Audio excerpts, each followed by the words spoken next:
100% जागा भाजपच्या आणि मित्र पक्षाच्या आमच्या निवडून येईल। आम्हाला पूर्ण खात्री आहे की विदर्भातले सर्वच्या सर्व जागा आम्ही निवडून आणू।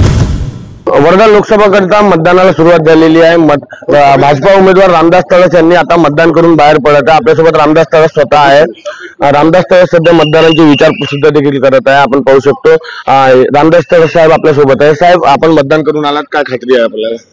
मला पहिली खात्री होती, आज भी खात्री आहे की मी पुन्हा तिसऱ्यांदा या ठिकाणी खासदार म्हणून पार्लमेंटमध्ये जाईल। या 10 वर्षाच्या कार्यकालामध्ये या देशाचे प्रधानमंत्री नरेंद्र मोदींनी घेतलेले देशासाठी निर्णय,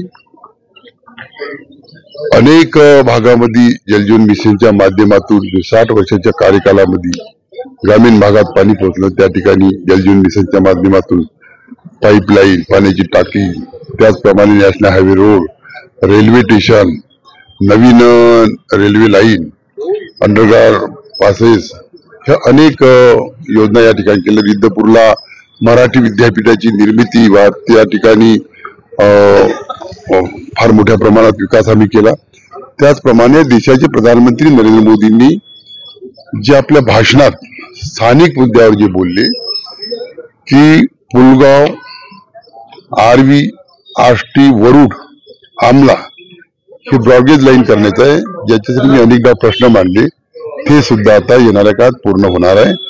जे या मतदारसंघातले जे प्रकल्प आहे, लोअर वर्धा प्रकल्प, आजनसरा प्रकल्प जे 30 वर्षापासून रखडला आहे, त्याला सुद्धा आता लवकर सुरुवात। साहेब, विदर्भात किती जागांना भाजपाला यश मिळेल? 100% जागा भाजपच्या आणि मित्र पक्षाच्या आमच्या निवडून येईल।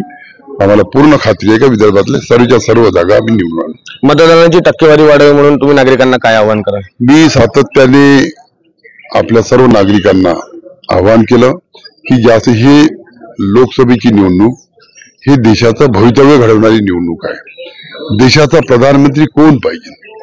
देशाचा प्रधानमंत्री नरेंद्र मोदी या देशासाठी 10 वर्षापासून काम करून राहिले।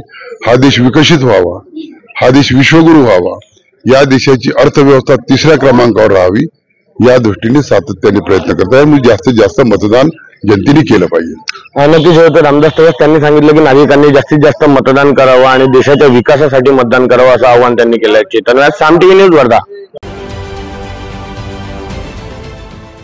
देश विदेशातील प्रत्येक घडामोडींचे लाईव्ह अपडेट मिळवण्यासाठी आता साम टीव्हीच्या सर्व सोशल मीडिया प्लॅटफॉर्मला लाईक, फॉलो आणि सबस्क्राईब करा। तसंच सर्व नोटिफिकेशनसाठी बेल आयकॉन प्रेस करायला विसरू नका।